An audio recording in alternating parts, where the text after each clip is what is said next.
ಶುಭೋದಯ. ತಿರುಪತಿಯಿಂದ ನಮ್ಮ ಅಭಿಮಾನಿ ಆಧ್ಯಾತ್ಮ ಸಾಧನೆ ಬಗ್ಗೆ ಒಂದು ಪ್ರಶ್ನೆ ಕೇಳಿದ್ದಾರೆ. ಗುರುವೇ, ಆಧ್ಯಾತ್ಮ ಸಾಧನೆಯಲ್ಲಿ ತುಂಬಾ ಬೇಗ ಮುಂದುವರಿಬೇಕಾದ್ರೆ ಯೂಸ್ಫುಲ್ ಟಿಪ್ಸ್, ಸಲಹೆಗಳನ್ನ ಕೊಡತಕ್ಕದ್ದು ಹಾಗೆ ಅಂತ ಕೇಳಿದ್ದಾರೆ. ಏನಿದೆ ಇಲ್ಲಿ ಯೂಸ್ಫುಲ್ ಟಿಪ್ಸ್, ಸಲಹೆಗಳು? ರಾಜಯೋಗ ಅಭ್ಯಾಸ, ಯಮ ನಿಯಮ, ಆಸನ, ಪ್ರಾಣಾಯಾಮ, ಪ್ರತ್ಯಾಹಾರ, ಧಾರಣ, ಧ್ಯಾನ, ಸಮಾಧಿ. ಪತಂಜಲಿ ಮುನಿ ಗುರುಗಳು ಲಿಸ್ಟೇ ಕೊಟ್ಬಿಟ್ಟಿದ್ದಾರೆ, ಏನೇನ್ ಮಾಡಬೇಕು. ಕ್ರಮಬದ್ಧವಾಗಿ ಇದನ್ನು ಫಾಲೋ ಮಾಡಿದ್ರೆ ಸಾಕು.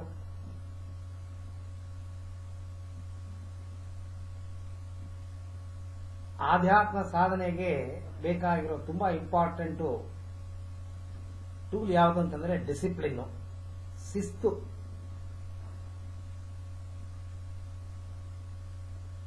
ಏನು ನೀವು ಅಭ್ಯಾಸ ತೊಡಗ್ತೀರಾ, ಪರಿಪೂರ್ಣತೆ ಕಾಣೋ ತನಕ ಅಭ್ಯಾಸವನ್ನು ಬಿಡಬಾರದು. ಪರಿಪೂರ್ಣತೆ ಕಂಡುಕೊಂಡ್ರೂ ಸಹ ಅಭ್ಯಾಸವನ್ನು ಬಿಡದೇ ಮಾಡಬೇಕು. ಇಲ್ಲದಿದ್ರೆ ಏನಾಗುತ್ತೆ, ಸಾಧನೆ ಮಾಡಿ ಒಂದು ಸ್ಟೇಜ್ ಹೈಯರ್ ಲೆವೆಲ್ ಮುಟ್ತೀವಿ, ಮುಟ್ಟಿದ ಮೇಲೆ ಅಭ್ಯಾಸಗಳು ಸಾಕು, ನಾನು ಮಾಡಿದ್ದು ನಂಗೆ ಏನೋ ಸಿಕ್ಬಿಟ್ಟಿದೆ, ಸಿದ್ಧಿಗಳೆಲ್ಲ ಪಡ್ಕೊಂಡ್ಬಿಟ್ಟಿದ್ದೀನಿ ಹಾಗೆ ಅಂತ ಅಭ್ಯಾಸ ಮಾಡೋದನ್ನ ನೀವು ನಿಲ್ಲಿಸ್ಬಿಟ್ರಿ ಅಂತಂದ್ರೆ ಪುನಃ ನಿಮ್ಮ ಮಿದುಳಲ್ಲಿ ಅಂಟುಕೊಂಡಿರೋ ಸಂಸ್ಕಾರ, ವಸನ ಪೂರ್ತಿ ಭಸ್ಮ ಆಗದೆ ಹೋಗಿ ಉಳ್ಕೊಂಡಿದ್ರೆ ಪಕ್ಷದಲ್ಲಿ ನಿಮ್ಮನ್ನ ಕಾಲೆಳೆದು ಗುಂಡಿ ಒಳಗಡೆ ತಳ್ಳಿಬಿಡುತ್ತೆ. ಏನು ನೀವು ಸಾಧನೆ ಮಾಡಿರ್ತೀರಾ ಅಷ್ಟು ವರ್ಷ ಎಲ್ಲ ನೀರಲ್ಲಿ ಹೋಮ ಮಾಡಿದಂಗೆ ಆಗುತ್ತೆ. ಸೊ ಸಾಧನೆ ದೇಹದಿಂದ ಆತ್ಮ ಬಿಡುಗಡೆ ಆಗೋ ತನಕ ನಿಲ್ಲಿಸಬಾರ್ದು. ನಂಗೆ ಸಿಕ್ಬಿಟ್ಟಿದೆ, ನಾನು ಪಡ್ಕೊಂಡ್ಬಿಟ್ಟಿದ್ದೀನಿ ಅಂತ ಅನ್ನೋ ತೃಪ್ತಿ ನಿಮಗೆ ಆಗಬಾರ್ದು. ದಾಹ.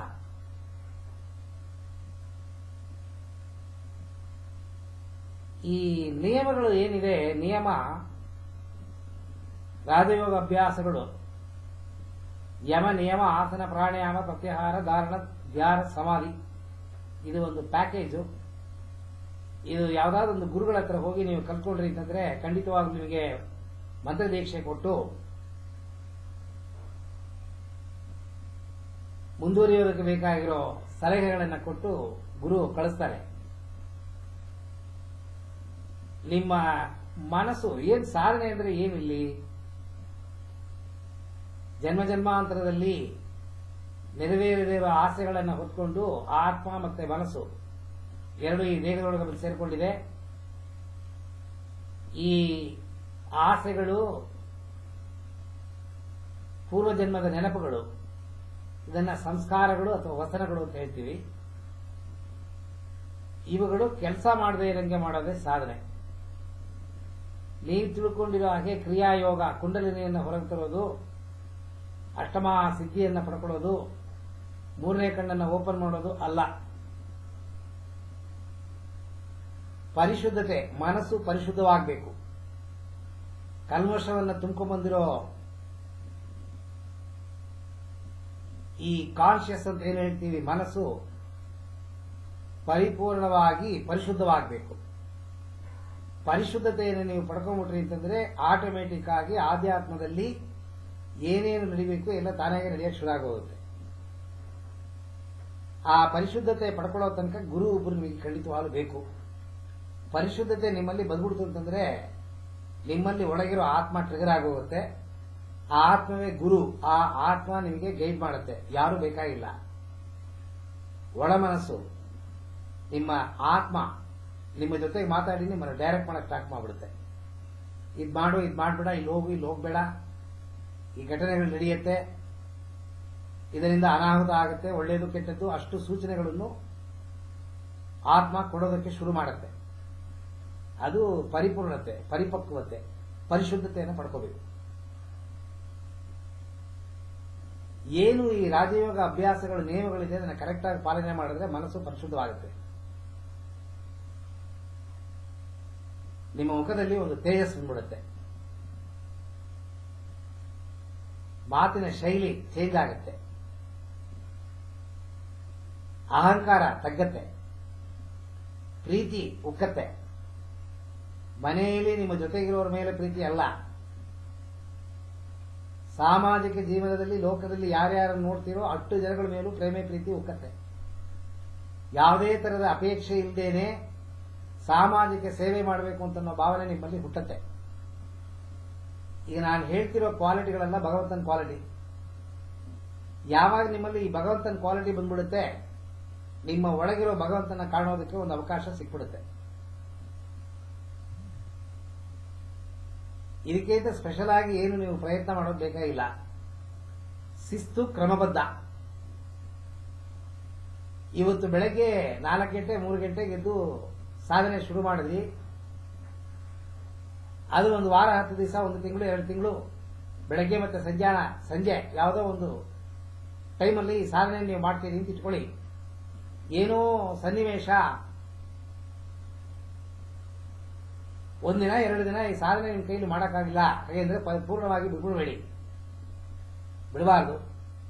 ಸಂಜೆ ಮಾಡೋಕ್ಕಾಗಿಲ್ಲ ಅಥವಾ ಬೆಳಗ್ಗೆ ಮಾಡೋಕ್ಕಾಗಿಲ್ಲ, ಸಿಕ್ಕಿರೋ ಟೈಮ್ ಯಾವ ಟೈಮಲ್ಲಿ ಸಿಗುತ್ತೆ ಆ ಟೈಮಲ್ಲಿ ಅಭ್ಯಾಸವನ್ನ ಮಾಡಬೇಕು.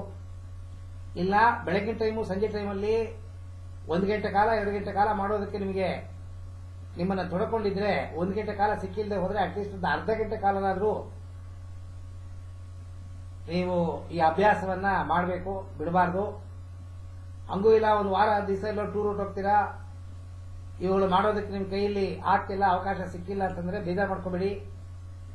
ಮನಸ್ಸಲ್ಲಿ ಯಾವುದೇ ತರದ ಅನುಮಾನ ಬೇಡ.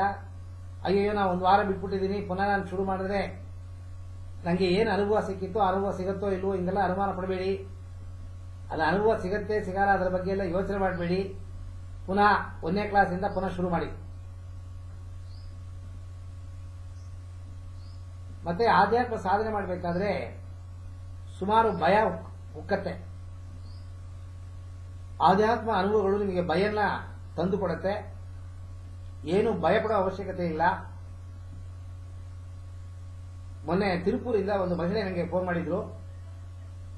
ಅವರು ನಿದ್ರೆ ಮಾಡಬೇಕಾದ್ರೆ ಅವರಿಗೆ ಕಾನ್ಶಿಯಸ್ ಚೆನ್ನಾಗಿದೆ, ನಿದ್ರೆ ಸ್ಥಿತಿ ಇದ್ರೂ ಕಾನ್ಶಿಯಸ್ ಇದೆ ಅವರಿಗೆ. ಆ ಕಾನ್ಶಿಯಸ್ ಇರುವಾಗ ದೇಹದಿಂದ ಆತ್ಮ ಬಿಡುಗಡೆ ಆಗಿ ಎಲ್ಲೆಲ್ಲೋ ಹೊರದೇಶಕ್ಕೆ ಹೋಗ್ಬಿಟ್ಟು ಸುತ್ತಾಡಿಕೊಂಡು 1 ಗಂಟೆ 2 ಗಂಟೆ ಕಾಲ ಬಿಟ್ಟು ಪುನಃ ದೇಹದೊಳಗೆ ಬಂದು ಸೇರುತ್ತೆ.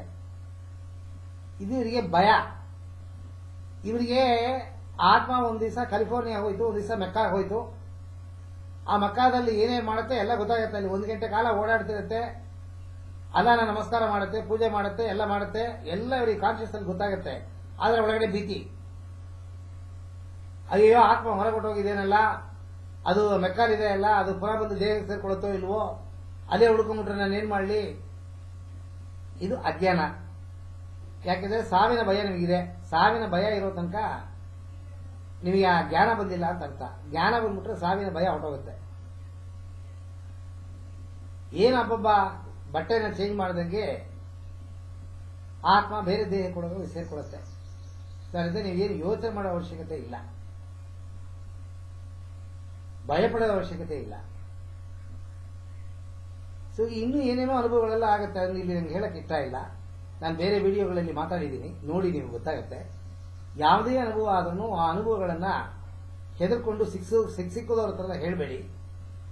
ಆಧ್ಯಾತ್ಮ ಗುರು ಅಥವಾ ಆಧ್ಯಾತ್ಮ ಅಭ್ಯಾಸಗಳನ್ನು ಮಾಡೋ ಸಹಪಾಠಿಗಳು ಯಾರು ಇದ್ರು ಅಂದ್ರೆ ಅವ್ರ ಜೊತೆಗೆ ಶೇರ್ ಮಾಡಬೇಡಿ.